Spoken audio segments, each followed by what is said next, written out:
Okay, cue musical intro. Boy, that's brilliant.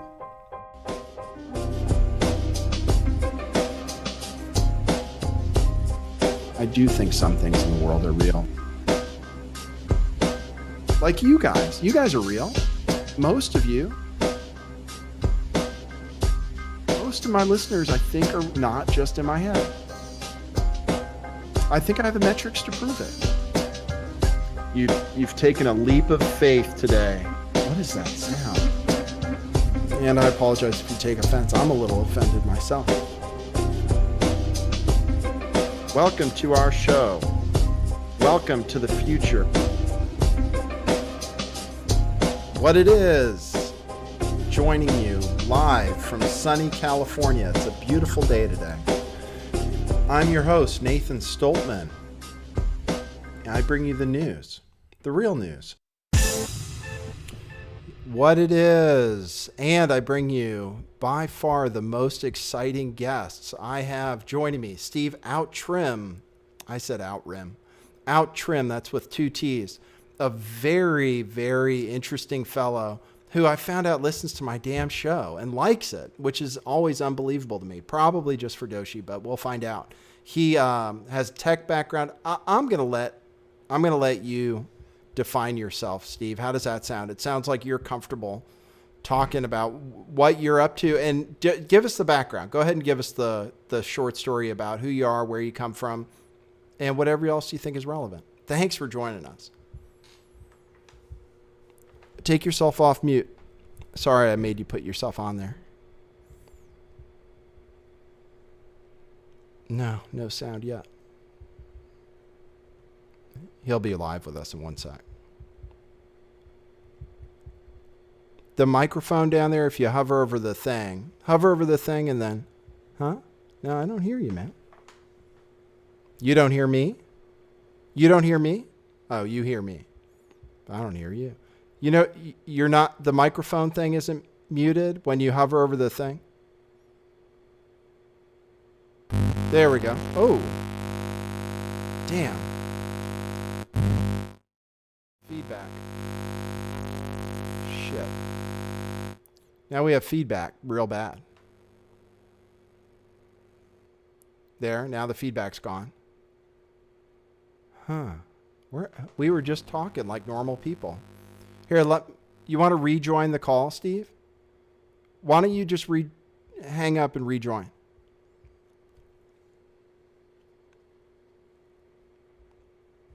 We're going to get this straight. That was weird.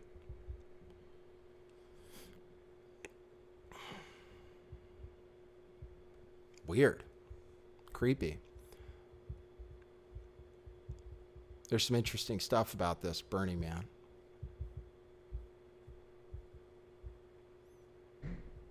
The way it's set up and everything. This year's theme is Radical Ritual. Maybe I could show you how the thing is set up. Hold on. Let me make sure I'm... Okay. I'll set up a new one. Yeah, we can do Skype. Okay. Skype's fine.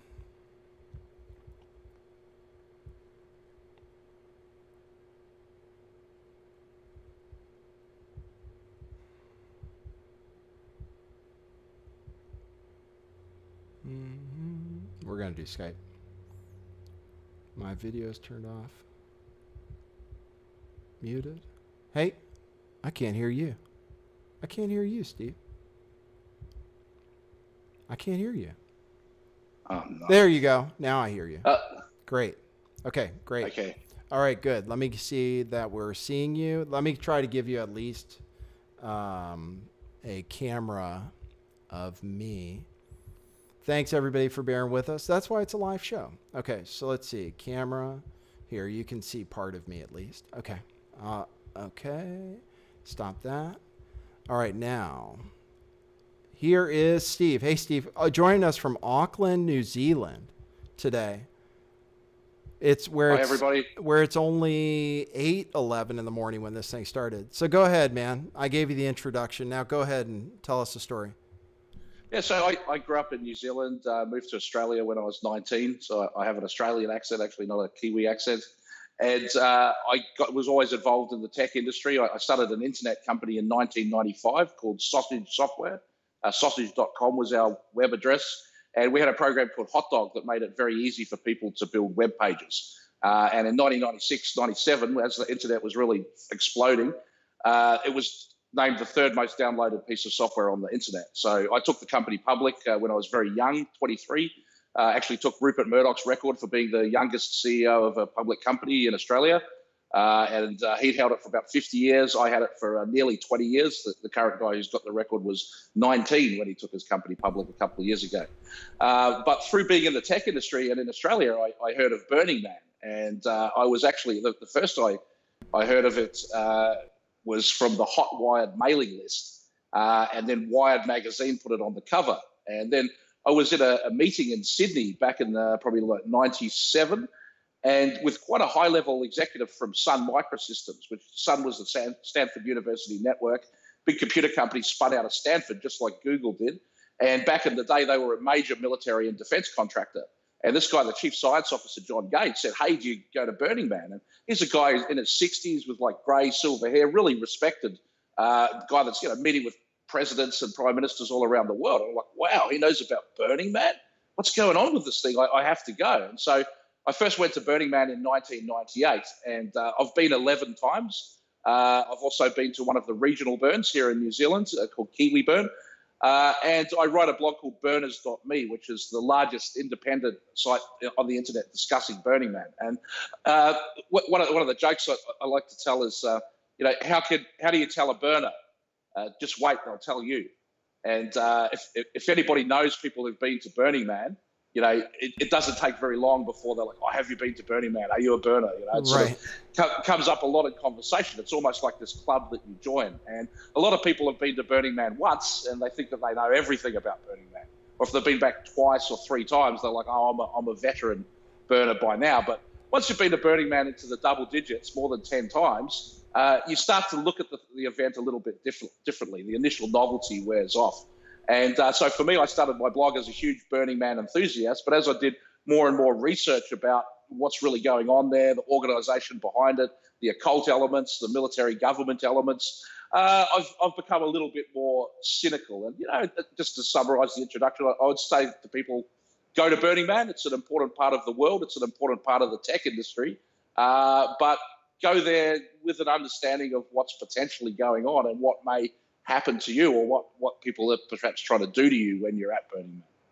Okay, so that's where I'm interested in. And it's interesting to me that you say go when I see there are so many traps you can fall into there, and the nature of the ritual itself may be occult in many ways, may be designed to pull in a particular kind of person and a particular kind of energy. And so what was the appeal? Okay, so I have some experience in Silicon Valley too. I worked at Ferrari Beverly Hills for 5 years. So I was hobnobbing, with a lot of these high-end tech people. And one of my coworkers went to Burning Man every year, and he was a cool guy. And I thought it was really cool too. So what is the appeal? Why does somebody go?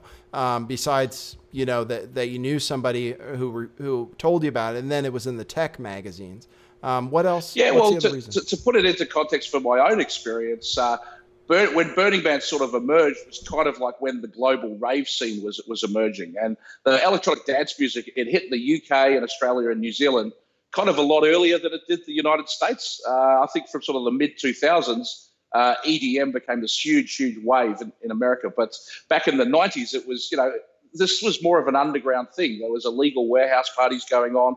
In fact, many of the early raves did take place on military and government installations like armories and Air Force bases, places like that. And so in San Francisco, these underground parties were getting shut down. And so people would go to the beach, probably down towards your way. People would be doing outdoor parties.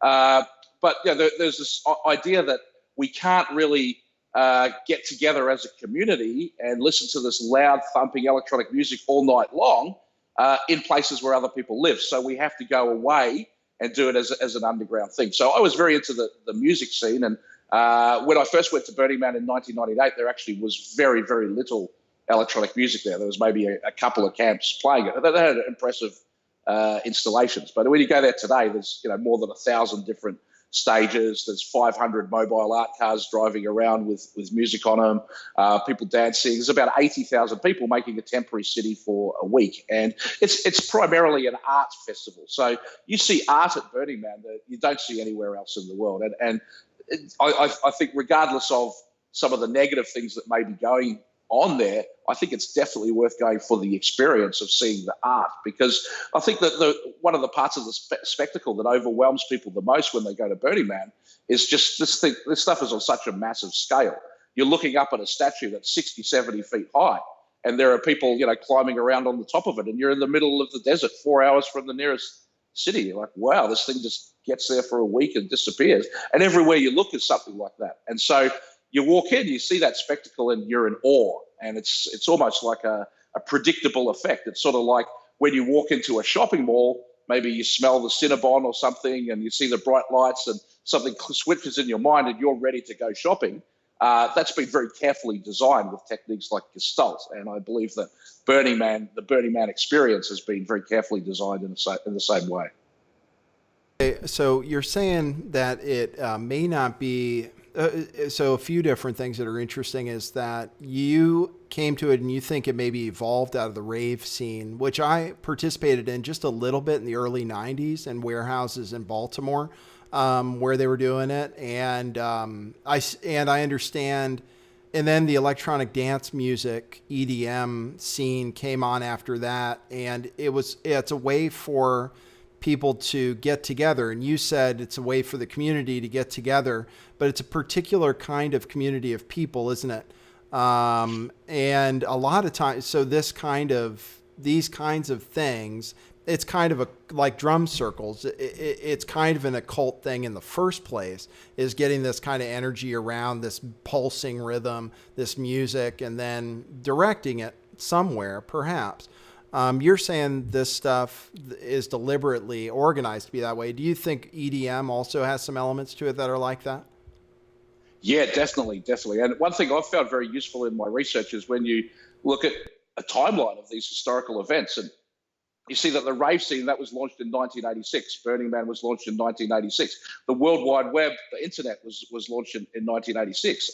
MAPS, the Association for Psychedelic Studies, was launched in 1986. The Cacophony Society, which is closely linked to both Burning Man and Project Mayhem, which I think we'll talk about a bit later, that was launched in 1986. So you have all of these kind of cult-like groups and the internet coming out, and then you have some of the military guys behind the internet saying, what we need is, drawing people together in communities electronically, through internet, bulletin boards or whatever. So how can we get the people of the 80s who are, that was the Gordon Gekko, greed is good kind of era. You might be a bit young to remember that. But, there's a lot of people running around in suits. And how do you get them to suddenly go and do kind of after-school activities like they did in high school and go to the internet to organize it? So that was an objective of the planners of the World Wide Web. And it seems remarkable how much Burning Man continually meets the objectives of these planners. Having said that, it's definitely evolved. The music's evolved. I think if you look at the application of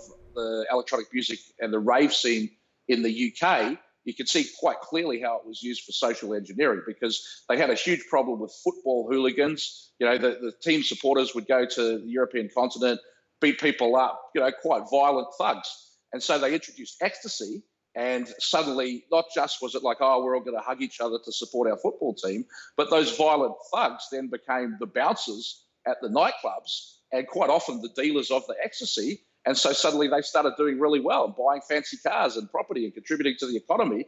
They didn't need to go and be violent thugs anymore. They could go and be consumers and spenders. And so that has been replicated in many places around the world, and is in some ways, I guess, a positive consequence of the drug scene if it removes violence. But then you see the negative consequences down in Australia and New Zealand, we suffer from a real problem with crystal meth, and the side effects of that are very violent side effects, which the whole society kind of pays a price for. Right, right. Well, and that's interesting that you're saying it was introduced in order to solve a problem, and it actually did solve a problem. Ecstasy is an interesting drug. I took a lot of it for a little while in college. It to me it seems like eventually it starts eating away at your thoughts, like you can't think as well anymore. So that's why I stopped. But I've also used crystal meth too. I have ADHD, so it affects me differently. But that is available in real supply in the Bay Area. I mean, it seems like it must be allowed because it's good and it's cheap, you know? So whenever you see something like that, then you got to wonder who's letting it happen, you know? And that's definitely still happening in the Bay Area. And I saw it, you know, as it got cheaper and better and more plentiful too. So I can see that and that contributes to this whole this kind of free love thing and kind of all kinds of different love thing that's going on now and is probably promoted a little bit at Burning Man too. Yeah, well, we're in the 50th anniversary this year of the human being in Golden Gate Park, 1967, and people could go on YouTube if you put 50 years of flower power. I did a show earlier in the year about this, and the counterculture was artificially engineered and created in the 60s, and the whole idea of hippies and peace and love and go to San Francisco with flowers in your hair, you know, that's a government plot, more specifically CIA, MK Ultra social engineering, working with British intelligence, working with Stanford University, particularly Stanford Research Institute, and people like Allen Ginsberg and Timothy Leary that stood up as the gurus of this generation. You know, they're actually employees of the CIA, highly connected to intelligence projects. And, you know, you follow the history of all of these drugs. It gets back to the same group. Follow the money, follow the history. You know, it's secret societies working at the highest echelons of the military and the intelligence agencies. You know, the CIA was founded primarily by anthropologists. And a lot of this stuff comes from the Macy conferences out of World War II, where they basically brought the best minds in cybernetics, which is the use of computers to control everything as a system, together with anthropologists and psychiatrists and social scientists. And they figured out what was going to be the plan for the new world order, the technocracy, the digital world that we live in today. You know, it's a multi-year plan, and it's no coincidence that it's eerily like 1984, George Orwell's book, and Aldous Huxley's book, Brave New World. We are living in those two things, and that's not because those guys were incredible geniuses with some foresight. You know, they plagiarized each other and other books, some of their friends, some you know, they're not known to them. But the ideas that are encapsulated in those books were being developed in laboratories, in universities and think tanks by people very connected to secret societies. And so the implementation of all the counterculture from, you know, the hippies, the Beatles, to Burning Man today, to the rave scene, is absolutely there to control us. It's a weapon of psychological control. Right. Interesting with the drug scene thing, because there were objectives in introducing a lot of these drugs, including LSD, which you linked in one of the interviews I watched of yours with very closely with the development of the personal computer. And Steve Jobs had, I believe, even in the biography about him, attributed a lot of what he did to using hallucinogens and you know, opening his mind to that. But then subsequently, and the same kind of with ecstasy, as it was developed and then it was suppressed and illegal, and it's still illegal now. And LSD in particular was made really illegal. And that you could argue that there are things that happen to people with LSD that make them turn against the system, right? Like the way drugs affected me, in the end, I turned against them, you know, whether it was intentional or not. So like, what was the reason for introducing LSD? Like, how it's so hard for me to figure out how they control the effects, because it can open somebody's mind and that person could turn against the system, sort of like you. And I don't know that drugs had any part of it with you, but I mean, then that becomes a real problem for the powers that be. How do they use it to control people? Like, how was LSD used? What do they do? Okay, maybe I'll introduce that as an idea that I have. They take the best and brightest, right? Find them, and that's who I assume that's who's invited to Burning Man. That's maybe a lot of the people who were in the rave scene, the party scene, and then which moved into the burner scene, and they try to put them on their path, right? And do the drugs help with that? Is that what the LSD helps with? Is opening them up to the experiences they're having? LSD was originally developed within the psychiatric profession as a way of mimicking schizophrenia and psychosis. So it literally makes you mad. And what it does is it really improves the suggestibility of the person who's taking it. And Yard Irvin's done fantastic work on this. He has a paper, Entheogens, What's in a Name, where he looks at how the name of this drug was changed. And it's guys like Marshall McLuhan and Madison Avenue working with Aldous Huxley, trying to come up with the best name to sell this new drug to the youth. And they decided that they didn't want to sell it as something that's going to make you mad. They want to sell it as something that's going to give you a religious experience. And when you look at really all of these drugs, you can't just look at the chemical. You have to look at the context that you're getting it in. Like you mentioned crystal meth. I watched Sons of Anarchy talking about Bay Area bikers and crystal meth. That's the context, I'm part of these tough bikers. Ecstasy, you're in the rave. It's peace, love, unity, respect, glow sticks, all furry and fluffy, Each ayahuasca is an example. I'll come down, we're going to be with a shaman and we're going to wave these things around and have a whole ceremony. And, it's the radical ritual. But what is, where did all this stuff come from, and how come all of a sudden at the same time you get not just LSD, hitting the market and the mainstream, but the Beatles singing about it, and the merry pranksters driving around the country in this Dayglow bus, and everyone's wearing the same type of fashion, and that's the latest trend now. And new words are being introduced to the lexicon and everything. And this stuff doesn't ever happen by accident. I mean, maybe an occasion it does, but it goes all the way back thousands and thousands of years to what they called the Eleusinian mysteries, where they would have these special festivals celebrating, death and rebirth and that type of thing that everyone was expected to participate in once in their lifetime.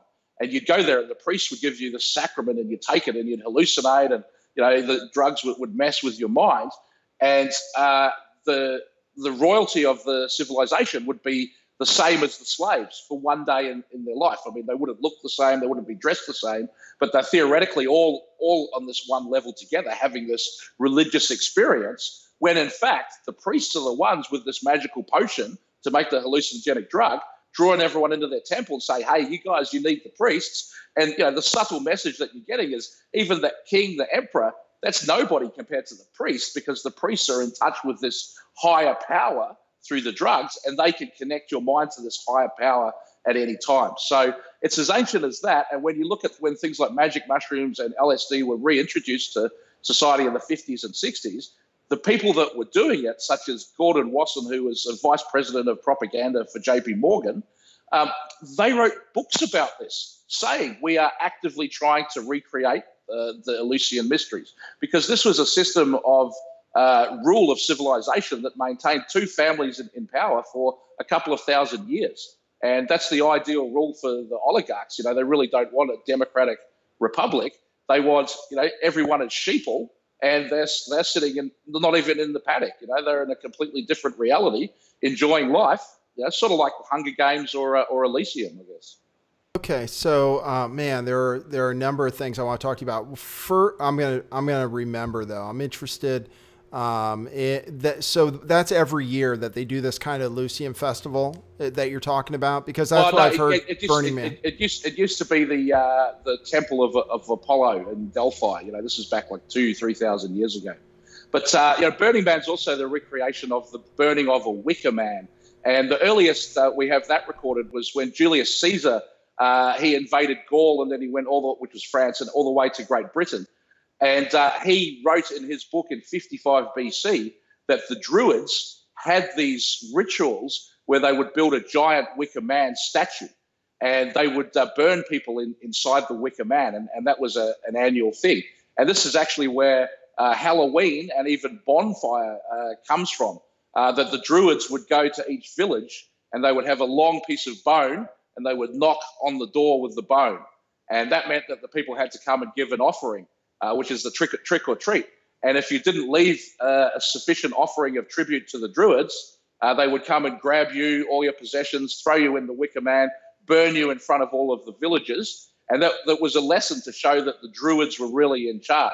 Some old guy, he's walking in robes, a big beard, he's got a bone, and he's got fire, but he rules the whole world, the whole world around him because of his magic. And the story is documented not just by Caesar, but other historians as well, of these Druids and soothsayers and sages were so powerful that they could stop two armies from fighting each other, just one guy with his spells and everything. And whether he's doing actual magic or it's just a psyop, it doesn't really matter. It doesn't really matter because it's the effect of it is the same as if it's actual magic. This is important because I'm going to play a video of Timothy Leary basically saying that the CIA created LSD because I saw it in the presentation you did, and that way people can see for themselves that it really, what you're saying is kind of true. And it's a pretty fascinating clip when we're mostly talking about stuff that's happening today on this show. This is some pretty interesting history.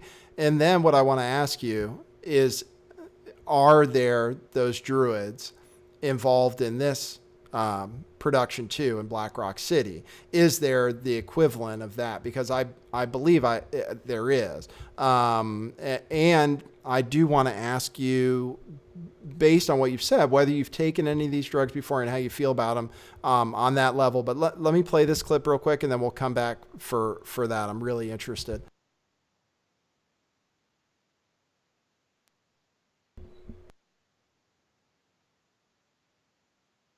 Millions of dollars would be spent on LSD research at universities throughout the country.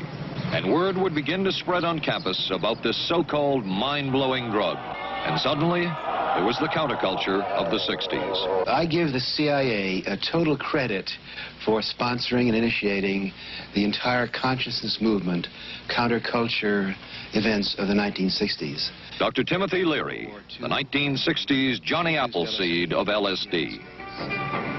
The CIA funded and supported and encouraged hundreds of young psychiatrists to experiment with this drug. The fallout from that was that the young psychologists began taking it themselves, discovering that it was an intelligence-enhancing, consciousness-raising experience. I know that some of the studies in which the CIA had supported used as subjects people who later became strong proselytizers of LSD. So, in that sense, yes, I think it did sustain the perpetuation of the use of the drug. And it's rather ironic, isn't it? Okay, so there we go. I'll ask you first. Have you taken any of those drugs before? Yeah, I mean, look, I used to drink the Kool-Aid. I drank the Kool-Aid of the tech industry and of Burning Man and of the rave scene, and I participated in it. I'm a bit older now. I'm a family man. Smoke some cannabis once in a while. I think that's good for you. But when I was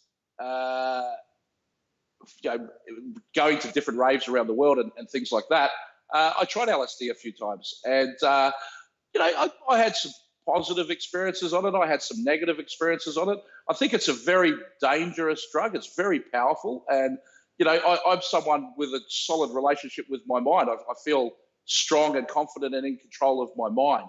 And even then, there were some challenging moments on LSD.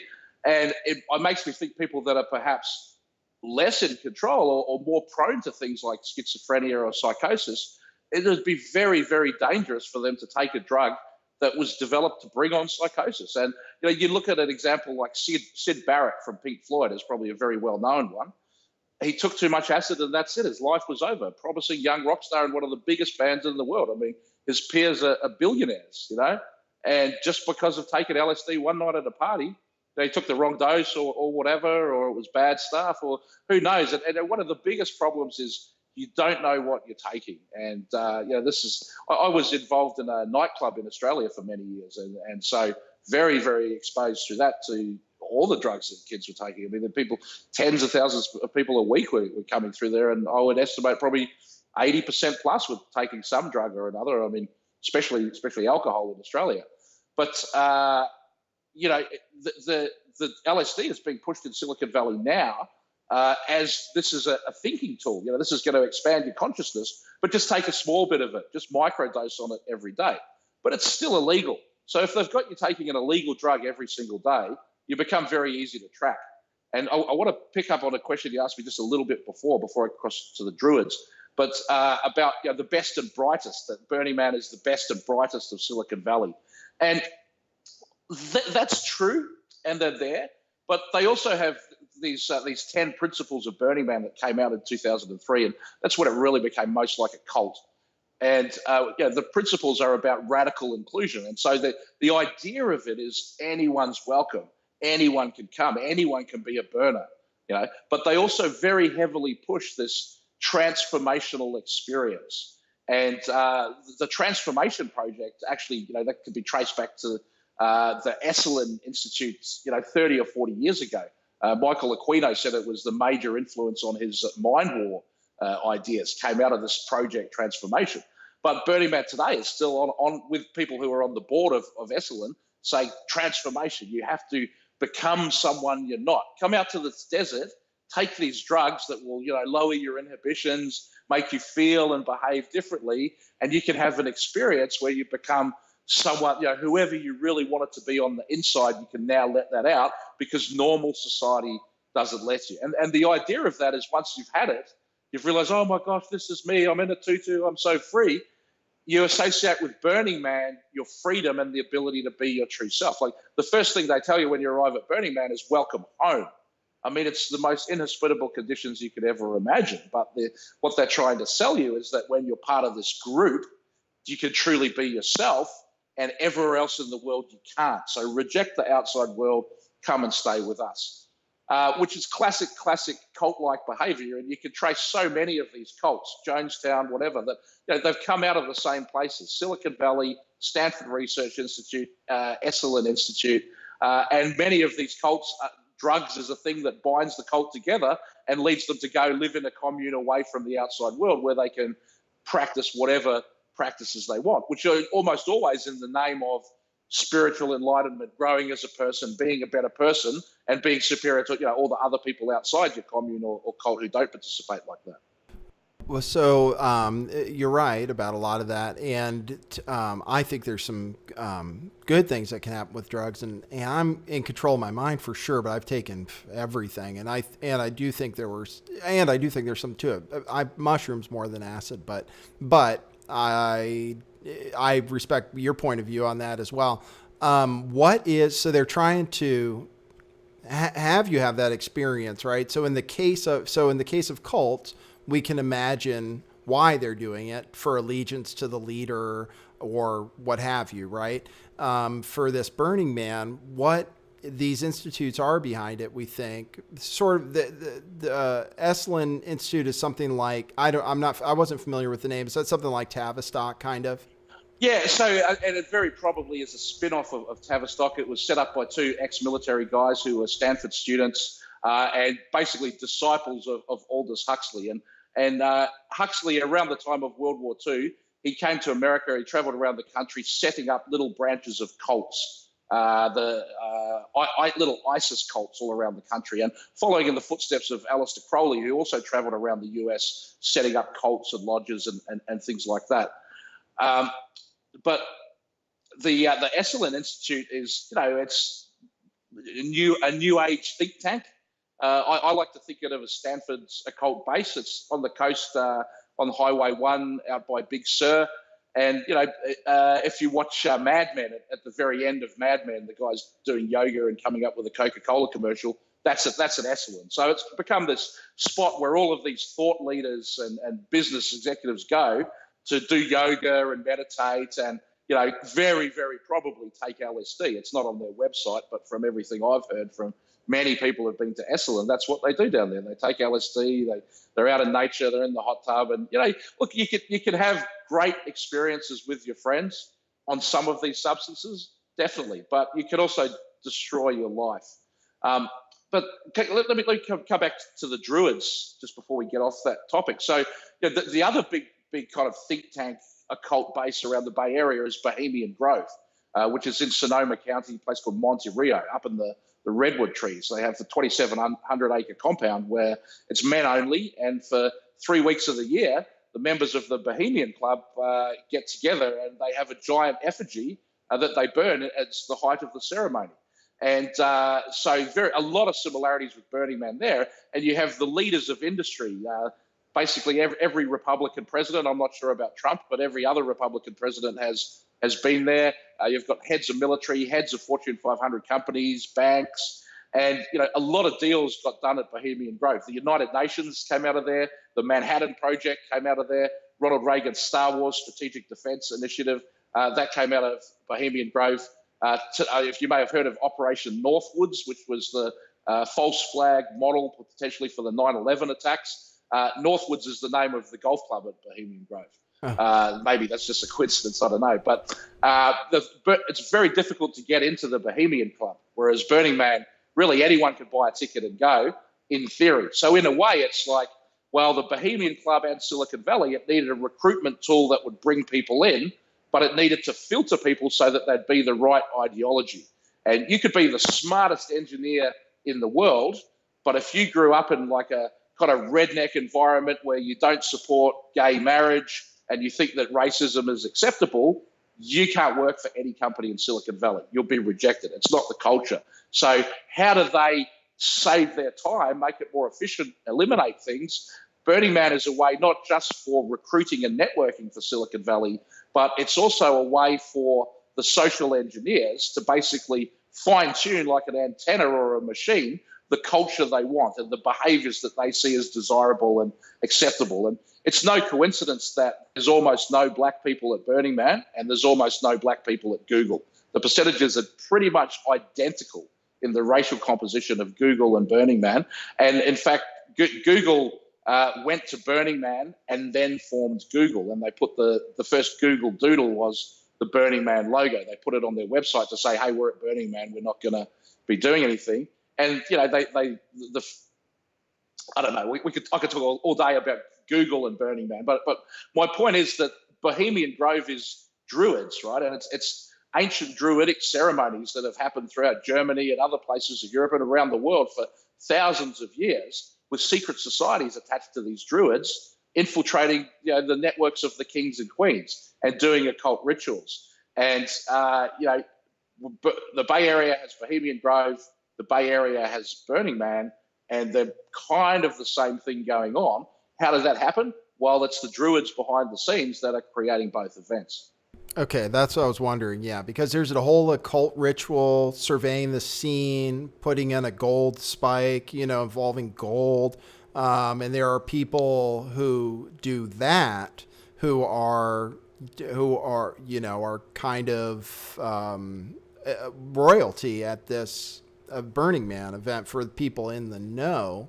And that is genuinely an occult ritual. And I was showing the picture of how it sets up as a couple pentagrams basically, and you have the ritual circle in the middle. It's all very, very carefully thought out for occult reasons. What I want to ask, I guess what I've been trying to get at, why, so they're trying to drive this behavior. One of them is sexually aberrant behavior, basically, not conducive of a family. And maybe that's part of the game, or maybe that's part of the path, is not creating families and population control.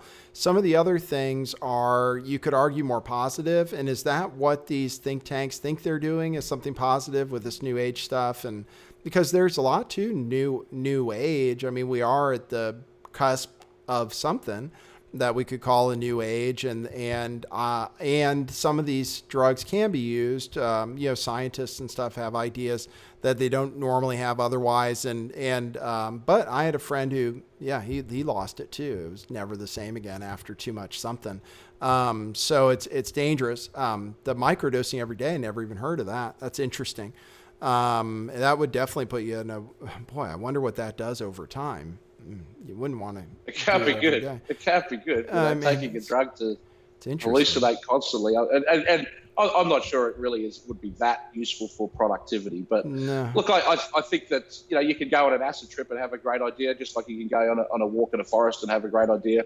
You never know where the great ideas come from. But when you start thinking that they're coming from the drugs, you become very, very easy to control from the people supplying you with the drugs. Yeah, that's true. And so tell me the objectives of, the objective Okay, well, of Burning Man. you mentioned the attack on the family. And I think that if you look through the secret societies, that's, more broadly and specifically when the Illuminati gets put together, they're trying to attack the church, but it's really the Judeo-Christian values of Western civilization, which is a family unit, a man, a woman, children, all stay together, be married for life, and you raise a family and you raise your children to have children in the same way as well. And that has been completely under attack for quite some time. And you can see it really as a specific target of the counterculture. And, a lot of that comes back to Aleister Crowley, who's an incredibly powerful and influential figure, a black magician, and really the founder of, modern Satanism and black magic. And I think that the whole rock and roll and music industry and counterculture has been made in a Crowleyan model, controlled by the OTO, the Ordo Templi Orientis, which is one of the secret societies that Crowley set up or helped to set up.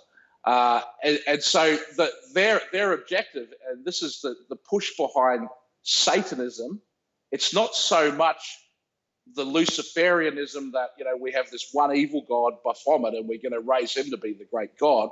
The idea of the Satanism is really the self is God and the death of God. So these are the ideas of Nietzsche, that we don't need religion to give us a spiritual connection to a higher power. We ourselves are the higher power. And by rejecting all forms of civilization and control, we can become our own kind of Uberman. I loved your show with Vin Armani, by the way, and what he's talking about with the agorism, Mm-hmm. Absolutely. And so the potential should be there within Burning Man, that those of us who want to elevate to a higher dimension, the people that can see more clearly and think better and realize that the old system is broken, we want to reject that and come together and find new ways of doing things. But the thing is that the one place we have offered to us in the world to kind of go together and be like that, Burning Man, it's there, it's inside a Pentagon. And, you mentioned the Golden Spike. So the Golden Spike was actually laid by Leland Stanford when the Transcontinental Railroad was completed. It was the last ever railroad spike to signify the opening of the railroad. And that really built the Stanford's fortune, which enabled the university. So first of all, it's a symbol of Stanford, let alone any of the other symbolism related to a golden spike. But when they lay that in the city, then with the Masonic tools of a square and a compass, they're able to draw the rest of the entire layout of Burning Man of Black Rock City. And it takes place in a hemicircle, which is 66.6%, 666 of a circle, facing towards the rising sun, with the statue, the effigy of the Burning Man, sometimes as much as 120 feet high, in the central access point where that golden spike gets laid. And then from the spike to the edges of the Pentagon makes a pentagram that perfectly defines the size of the circle that Burning Man happens in. And so the six official founders of Burning Man are, kind of, like you say, seen as royalty within this burner community. But to me, they just seem like some of the people in this project who've played a role. And we may never know who the real mastermind of this project is. But, possibly the founders had pure intentions the first time they made this Wicker Man effigy to burn it. It doesn't seem like it. I mean, there's a lot of lies and misstatements around the origins of it, which are signs of a cover-up. But at some point along the way, I think very early in its life, it's been infiltrated by the people that really drive it forward are the ones who pay for it, right? Who bring the art, who bring the people and the music, because nothing in Burning Man is provided by the promoters. Everything is provided by the city. And so that's where you get to see everyone's creativity, like, oh, what can you think of? What can you do? And from an economic point of view in Silicon Valley, I was going to Silicon Valley in 1995, and the early days of the internet were proper entrepreneurs, guys like Mark Cuban, right? I mean, that guy's a cowboy, you know. He's just like walking around. He's a big swinging dick on campus doing deals, man. And everyone's like, wow, I want to be like that guy. He's successful in business. But now it's more about, you know, what you're going to see at these protests this weekend. You know, the virtue signaling and what are your values, and, you know, can't we all just get along? And there's a technique, a management technique called holacracy that's very popular in Silicon Valley, and it features things like have stand-up meetings where everybody gets to, you know, talk for 5 minutes. And as a businessman, that's an absolutely terrible way to run a business. Not everyone has as much value to add to a meeting as everybody else. So forcing us all to do it just wastes everybody's time. Can't we have a 2-minute meeting? But Silicon Valley is run by companies like Google that exist to give jobs to people and make them feel important. So it seems like there's a whole economy going on, when in fact what's going on is a savage plan of the elites to completely take over civilization, to destroy the family unit and to destroy people's relationship with God and with spirituality, replacing it with religion for atheists, which is what, you know, the mythology of the internet is. We're going to put 30% of our brains will be Google. We're going to merge with the internet and we can live forever. You know, that's religion for atheists, but it's also selling your soul to the devil in quite a literal sense. You're going to be trapped for eternity in hell is how I look at it. Okay, interesting. Yeah, well, we could talk about spiritual stuff too. I think you're Gnostic and you believe, and you Trivium, right? Is that what the thing is called?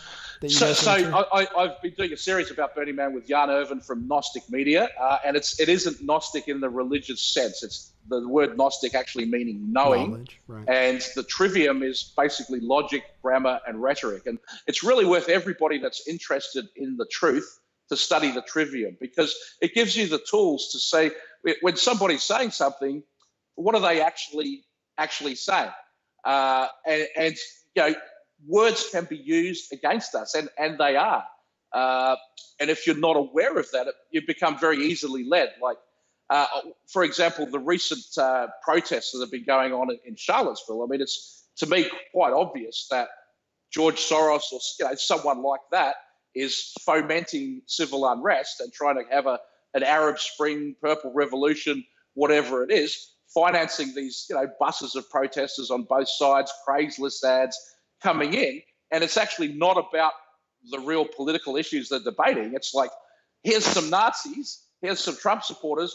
Oh my God, Trump supporters are Nazis. And it's just very, very simple, illogical foolishness. But people are completely buying into it. Like, yeah, Trump supporters are Nazis. Like, we have to protest because the Nazis are running America. Like, where were these protesters when the Bushes were running America? I mean, they were censured by the Senate for trading with the Nazis. So you had actual Nazis there for 12 years running the country. Everyone's cool. Now, all of a sudden, this guy is anti-establishment. It's like, oh, he's Nazi. And I think with the protests, I'll be interested to get your take on it from Chrissy Field and Berkeley. But, you know, this was part of the evolution of the hippies in the 60s as well, that there were two tribes going on. Basically, on the Berkeley side, over where Oakland is in the Bay Area, you know, you had the New Left and you had the Black Panthers and these quite violent militant groups marching in the streets, you know, ready to cause riots and looting and all kinds of unrest, burn the cities down. And over on the Stanford side, you had sort of Stuart Brand spearheading this group of utopians thinking, no, computers are going to save us. Humans are going to get extra powers from computers, and we're going to create this world of abundance, you know, this utopia through technology. Just come and follow our path. And so the original human being was this gathering of these two tribes together, and to give them all LSD and see if they could come to some kind of mutual understanding, which would be easier ways for the government to lead them in different directions.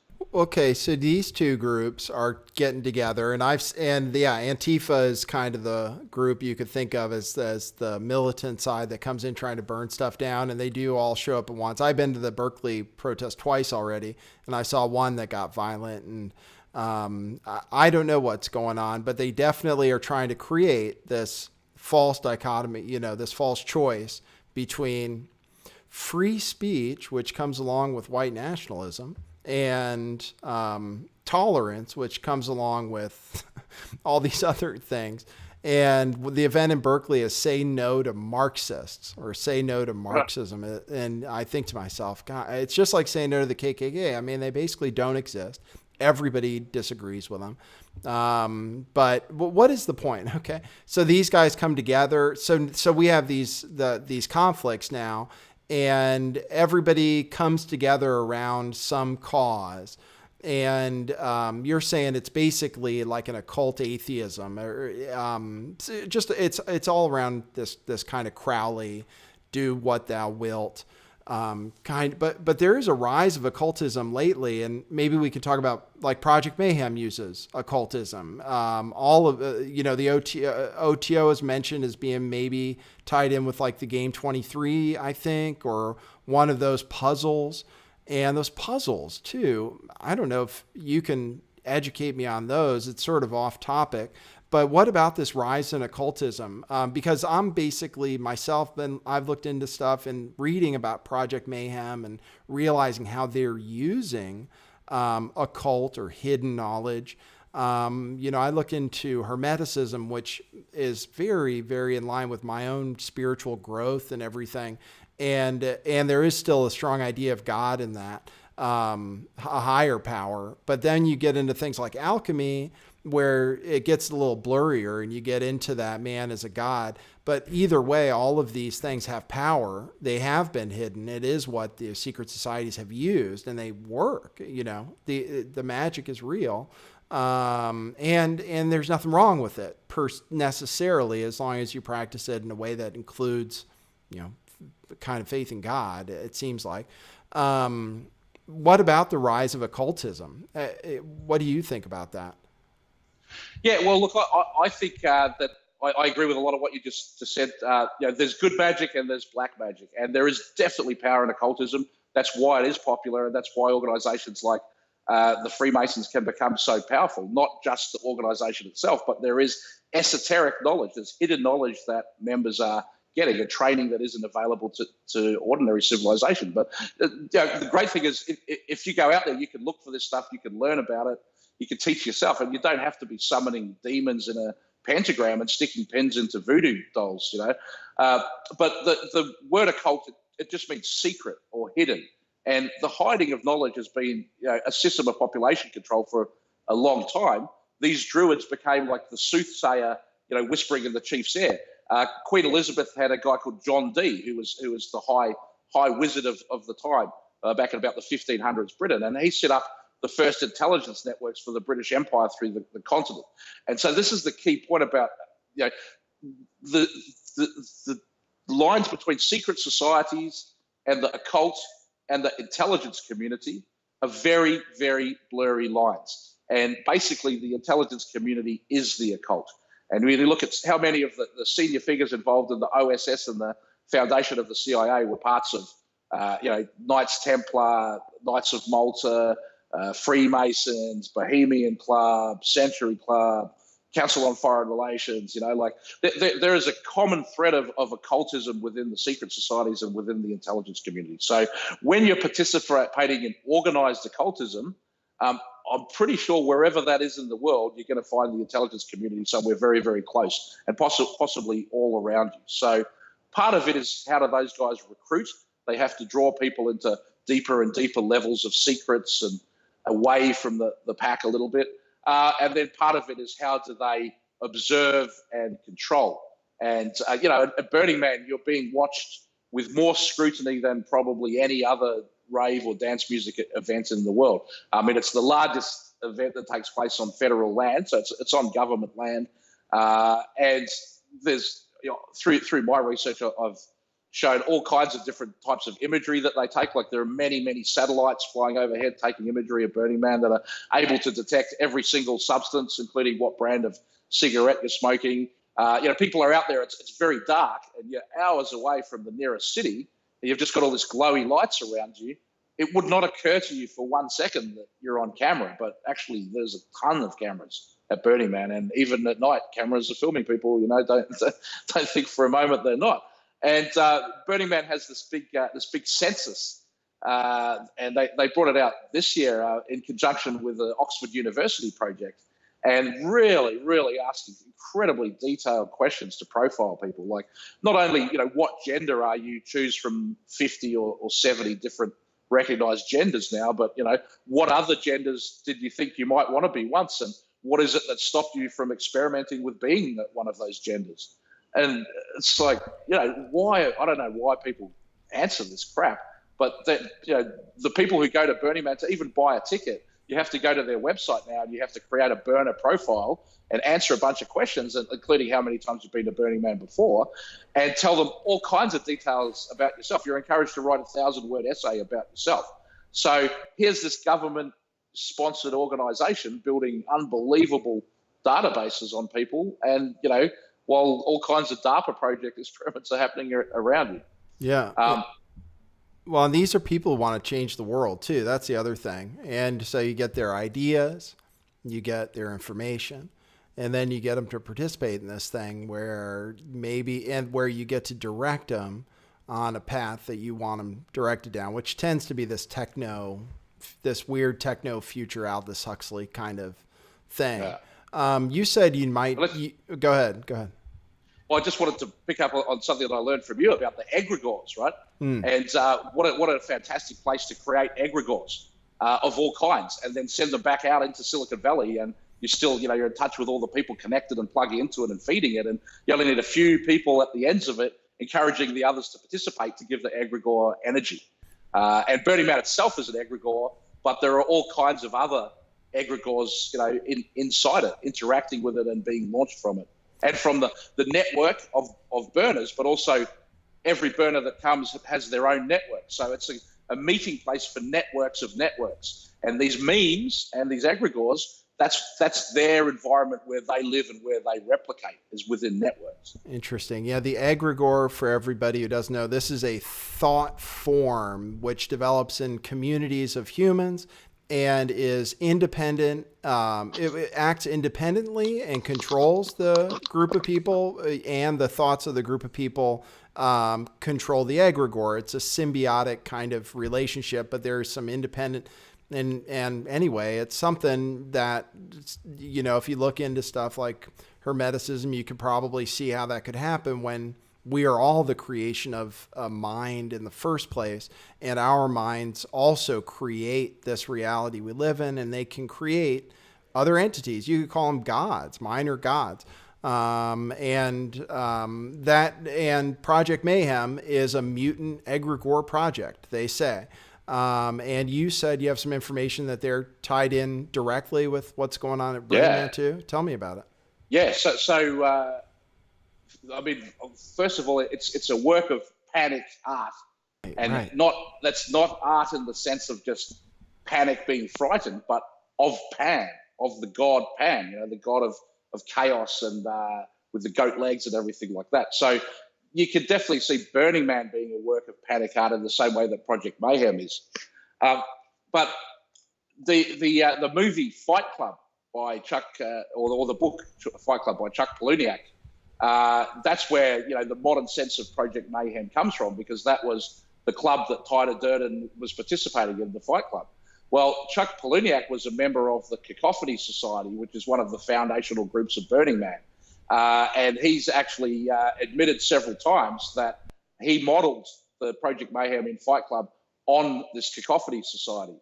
And this is one of the earlier examples of live action role play, LARPing, or active reality games.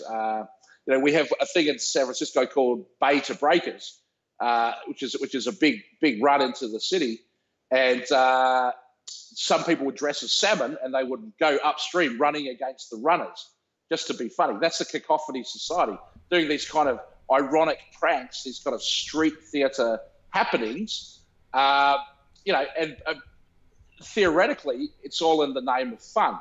But in fact, you look at the backgrounds of some of these people, and you find military intelligence and all this going on, and the merry pranksters, same type of thing, same type of background. You find more recently the NSA specifically putting out requests for participants for projects to study active reality games and live action role playing. And even crowdsourcing the truth is mentioned in one of one of these things. So Project Mayhem, I would say, is a continuation of a project which is probably one of the main projects behind Burning Man. So the Project Mayhem 2012, which they came out with, Anonymous was going to have this entire reign of terror. And as you mentioned, a lot of the documentation related to this Project Mayhem 2012, it is quite occult, spiritual, sort of like mainline, borderline occult. I mean, they talk about Robert Anton Wilson, Illuminati. They quote Alan Watts, Allen Ginsberg. I mean, there's basically, well, at one point they say this is modeled on the values of Freemasonry. And it would not surprise me at all if this Project Mayhem was a project of Freemasonry, because it's got many, many, many of the elements going on within it. And they say it's all just a game. We're just playing a game. We're just having fun. We're just making it up. But the objective is to overthrow democracy. So, right. If their objective was really to overthrow democracy, would it be the same as this, but they just deleted the bit saying it's just a game, or I don't know. But one of the things that was very interesting was how Project Mayhem 2012 was, they said we're promoting all of this cryptocurrency, and now we have Project Mayhem 2020 saying in 2012 we said go buy Bitcoin, and if you'd followed that, you'd all be millionaires right now. Right. And I looked into that claim, because I was taken with that claim at first as well. But what they reference is, look here, this is where we said it. Right. You go and you look at that page. It's page 16 of a forum, but the other pages aren't there. And you go to the Wayback Machine, and the first time you could ever find this page on the internet is going back to 2014, not 2012 or 2011. So, I mean, if Anonymous was telling everybody, hey, here's what you should do, buy Bitcoin in 2012, why isn't there a record of it? And so I started looking more and more, and I thought I'd found something that was earlier proof, but it was in a Pastebin account. And I did a test, and if you have a Pastebin account, the content of it you can change without changing the date of the account. So anyway, the claims Anonymous is making of what they said. Also, if you go back to even by their own example of here's where we were telling people to buy Bitcoin, actually what they were saying is that, Bitcoin is going to be important. Send us some. Just send it into us. We need it for Project Mayhem. So it's a little bit different from, sell all your assets and put that into Bitcoin, although that did appear in these later ones. So you have to ask yourself if this is really, okay, it's just some artists having a game, or it's an actual hacking group that, wants to bring in agorism, or wants to tear down democracy and replace it with something better, but they're doing it, for the good of their members and the good of everyone else. Well, why would they fake their history? Why make fake pages to kind of create a paper trail of, hey, we did this and said this in the past, when really they didn't? It doesn't make a lot of sense to me that any artist would go to that trouble to mislead. There are other ways that would be better and more artful to mislead, but it does look exactly like the type of things that we see the intelligence community doing around all these false flag hoaxes. Right. Well, what's funny? Tyler was born at 11/11, and the license plate is the first thing, the Charlottesville thing. I saw 11/11, and I said Project Mayhem, and maybe it was the egregore that made it happen. Well, then you saw that interview with the mom, and her license plate was 11/22. Like, yeah, I know. What's the odds of that? I know, right? And so I what's funny? Maybe we can move into crypto, since how much longer do I have you? I've had you about an hour. You said I've probably got another 15 minutes. Okay, cool. I just before we go to crypto, can I just quickly say about the Tyler? Yeah. So the main thing of this Project Mayhem was called Tyler. It was all one word, Tyler, and now in Project Mayhem 2020, it's T.Y.L.E.R. I don't know what it stands for though, but the Tyler is actually a role in Freemasonry, and the Tyler is someone who stands outside the lodge and makes sure that only accepted Masons can enter within the lodge. So he's sort of like the security guy of a Masonic lodge, and the point of entry to the Freemasons is the Tyler. So that's quite an interesting name. But the other thing is that in the description of Project Mayhem 2012, Tyler was going to be a decentralized WikiLeaks to use the blockchain not just for currency, but actually for getting information out there shared on the record. So the thing about WikiLeaks is that you don't send them an email and they put it on their website.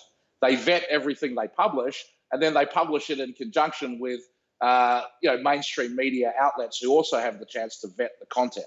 And there have been some other approaches to that. Like, for example, Aaron Swartz was involved in creating Secure Drop, which is used by some media outlets. And that means that you can go to, say, the Guardian website and anonymously deliver documents. But it still gets vetted before it goes out there. Now, the idea that any whistleblower can go to Tyler with information, send it out there, and that's it. It's on the internet forever, and it's on the blockchain, and it can never be taken away, is an incredibly, incredibly powerful idea. Like, if that had happened in 2012, it would have dramatically changed the world. And all of the stuff that we're seeing of the leaks or hacks or whatever of the last election, it wouldn't even be relevant. No one would be leaking in Gucci for 2 WordPress sites because everyone would just leak to Tyler.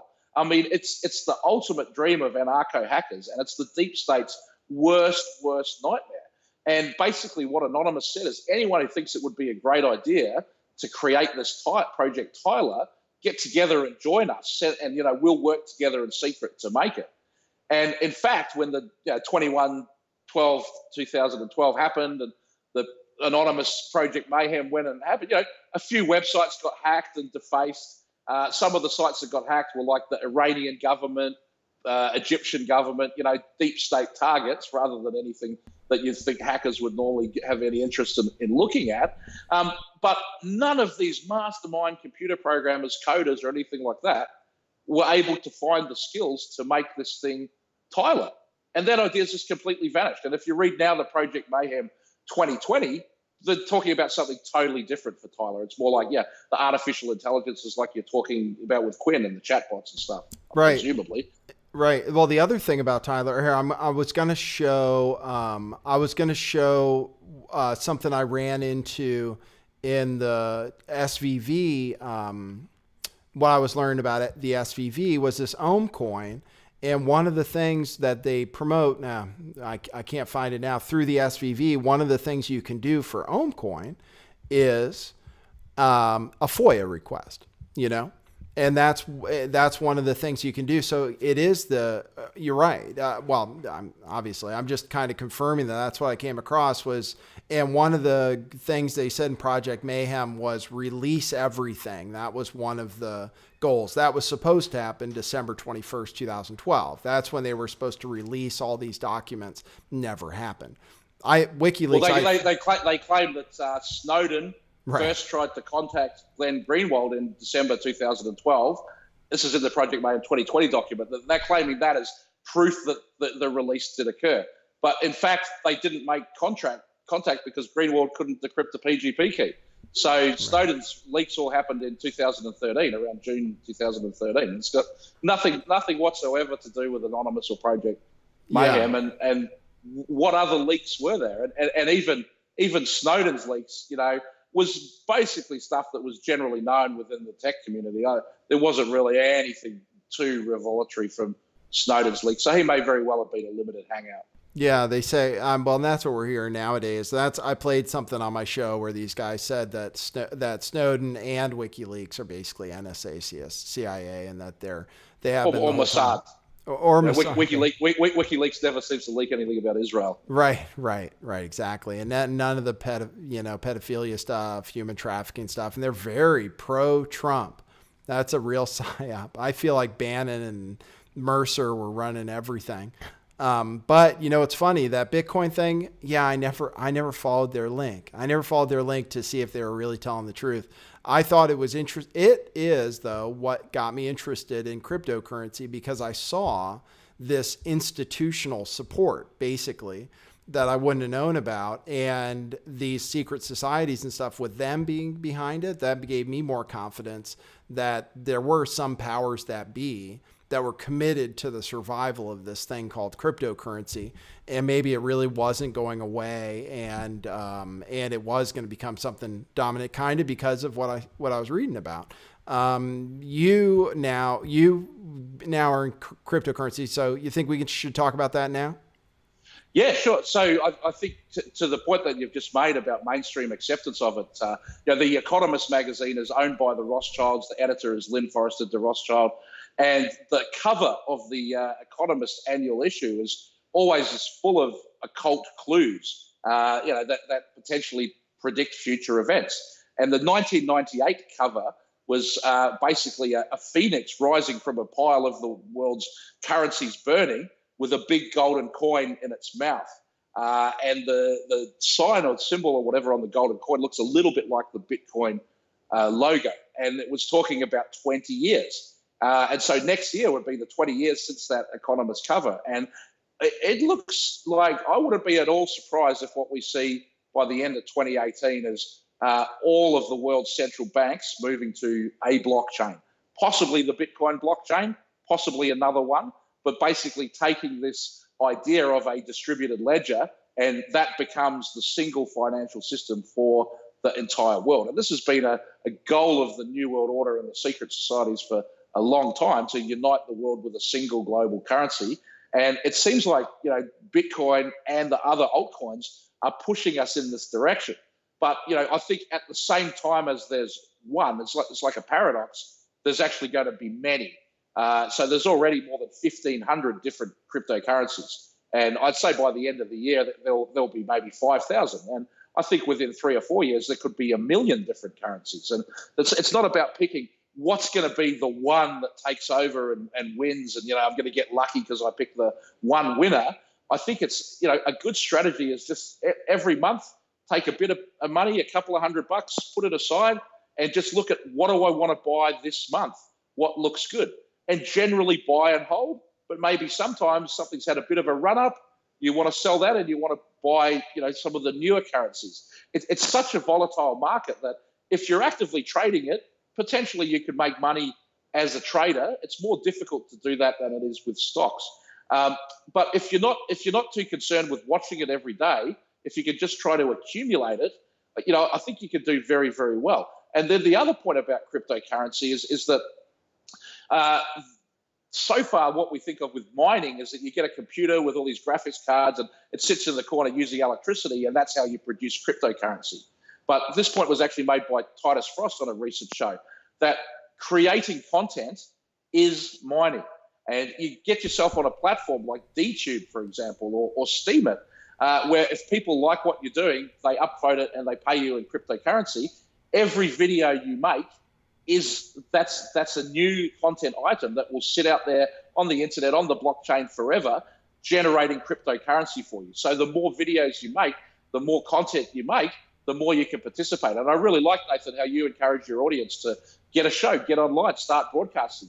I did it, and it's been a great experience being on YouTube, and a great way to get my research out. But also I get stuff coming back from comments from people that have done their own research, or they challenge something and I learn something from that. So don't think about broadcasting as just, hey, I'm going to be having a voice on the internet and get my ideas heard. Think about it as mining, that I'm going to go out there and I'm going to create monetizable content, even if each video you only get $1 from. Once you have thousands and thousands of videos, it can add up.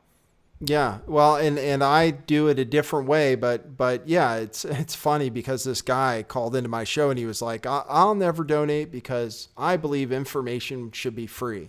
And actually, information is the most valuable thing, and that's what these intelligence communities are trying to harvest, from people who can create information, who really create. And when you create something like we are today that provides value, then one way to monetize it is stuff like Steam It. But I worry that that's used for, just like Outtrim, for can be used to nefarious ends when you start what do you call it? Incentivizing content. When you start incentivizing, it's the same thing that happens on YouTube, though. They incentivize the crap they want to do well. So they'll give views on the kind of videos they want to get views. They'll promote stuff like Pizzagate, for example, and or the Seth Rich conspiracy theory or what have you. And I'm worried when that happens on a financial level, like on Steemit, when that thing picks up steam, if you will, that it can turn into a monster, because who knows who owns all the steam and is giving you these things. Because I've posted stuff on there, I never get anything. It's the same as way if I post it on Reddit, which is rigged too. So that's the thing I worry about. How do you avoid the influence of these same intelligence agencies that were in it from the beginning? They own huge masses of this crap, and then they can make people do what they want them to do. How do you avoid that? Yeah, well, just the fact that nobody knows who invented Bitcoin is a pretty clear sign that the intelligence community created Bitcoin. Yeah. Satoshi Nakamoto or whatever. No, I mean, the same with Tor. Tor for anonymous browsing, the Onion router, that's created by the US Naval Research Laboratory. And if you go and look at the presentations that the Naval Research Lab puts online about Tor, it's stuff about how to get past its anonymity. So it's a mistake to think that Bitcoin or any other cryptocurrency is truly anonymous. It's not, and in fact, in many ways, it's transparent. If you have a wallet address and say, "Hey, send me donations," well, anyone can go to that wallet and they can see what donations you got and when you got them. So it's in a way, from the point of view of the New World Order, moving all the transactions to the blockchain is going to completely eliminate money laundering, because their artificial intelligences can track all of the money laundering. But, in practice, who's doing most of the money laundering? Well, that's the drug dealers. Who's the drug dealers? Well, that's, the same elite people that are, building these systems and controlling the NSA and the CIA.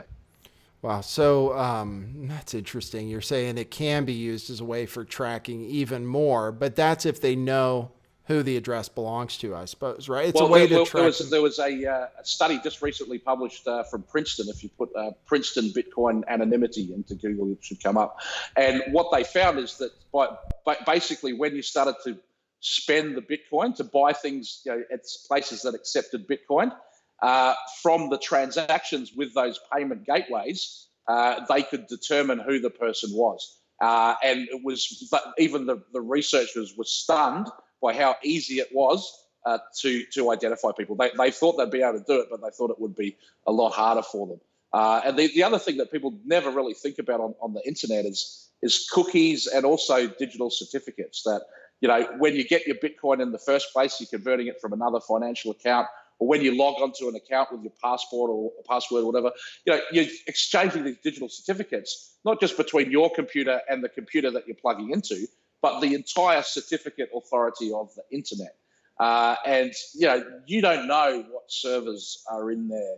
You don't know what NSA and government servers are in the internet, even in this conversation that we're having now. You should just always assume that the government is watching every single thing that you do. Because that's the nature of these systems. It doesn't have to be a person watching you now. It's the most powerful artificial intelligences ever built. And we all have a digital self that's there inside the computer. And the information about our digital self is better than we know ourselves. I mean, Google is saying they can predict what we're going to be doing 2 weeks from today with 87% accuracy, and the best humans could do like 73%.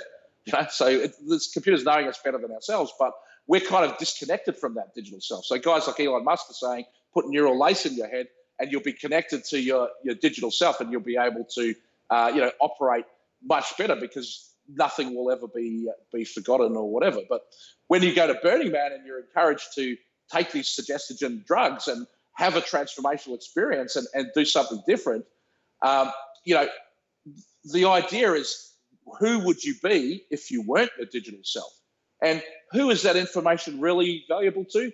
Well, it's incredibly valuable to the intelligence agencies that are accumulating all this data about us, because if they know who we would be if it was really the true us that we can't be in our existing normal life, that's information that can be used to exploit us in various different ways. And it may be as overt as, I'm going to blackmail you, or it may be something covert, like you told the story of a Scarlet woman seductress sent from the intelligence community to make you think that you're in a relationship with her. And really she's there to, manipulate you in different directions. I mean, but that isn't actually a rare thing that only occasionally happens to people.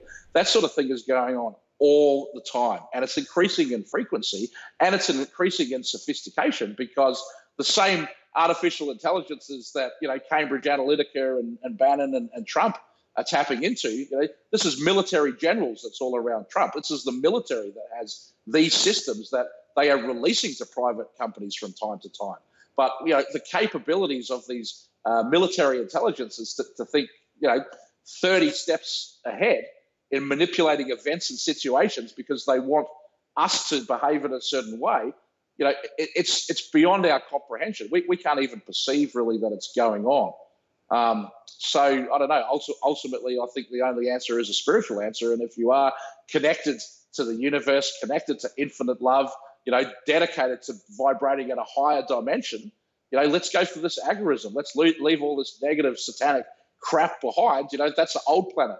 We live on a new planet, and okay, the blockchain might be a tool of the new world order, but we can still use it for freedom and liberation, and to find new ways of income and new lifestyles. And it's not just about money either. There are all kinds of new applications of ways of voting and making decisions that can be done with this emerging decentralized computing.